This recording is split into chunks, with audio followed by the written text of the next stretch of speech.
Welcome back to the channel, everyone. Today we're going to be talking about the Backrooms. I found something in the store. Okay.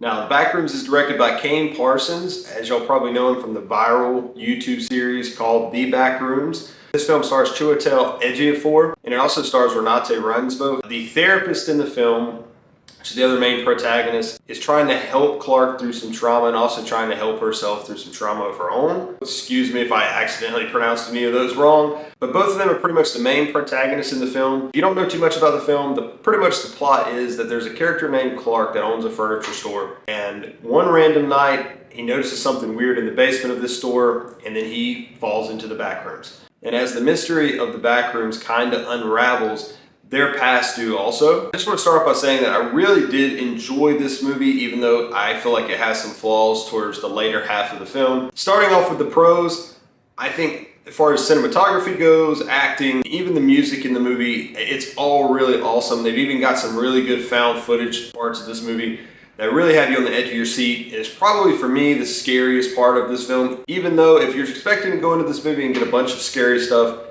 you're probably going to be let down just a little bit, even though I wasn't expecting that. I knew it had horror elements, but it's more about liminal space. Probably for the first 3/4 of this movie, it's almost perfect. The third act is what kind of killed it for me, just a tad. It's still a really good movie. It's very well made, and for Kane Parsons being such a young director, and he's only 20 years old, he really did a great job, I feel like. And I can't stress enough how much I really enjoyed the found footage parts of this film. I love how in this movie they mix the found footage with just normal camera shots. But after watching this movie, I did feel like found footage is more, it fits this concept a little bit better. I think it's scarier and also just more claustrophobic, and I think it fits the Backrooms concept if it's going to be made into a movie. But I really do feel like this is a really solid movie and will live up to most people's expectations, even though there's a lot of mixed reviews online right now. I definitely think it's worth going to see in the movie theaters and not waiting till streaming. But without spoilers, just to kind of go over some of the things that kind of brought the movie down for me, I just feel like the third act for me was a little bit weird, kind of got a little bit wild, and of course it's the Backrooms, so it's supposed to get that way, and they have a lot of stuff like that in the film that's super weird, crazy stuff you've never seen before. That is really good. But towards this third act, there's a specific scene, a specific turning point in the movie where a character does something that it just kind of comes out of left field. It didn't really feel like something the character would do. At least in my eyes, it gets a little bit wild. There's a lot going on, but it did feel rushed. And for many people, I think what's going to determine whether they like this movie or not is the third act. It is the ending of the movie. You're either going to love it or you're going to hate it. And I feel like that's what most people have been arguing about online. But for me, I just kind of felt a little bit underwhelmed towards the end. I got all the symbolism. I understood why the scenes happened.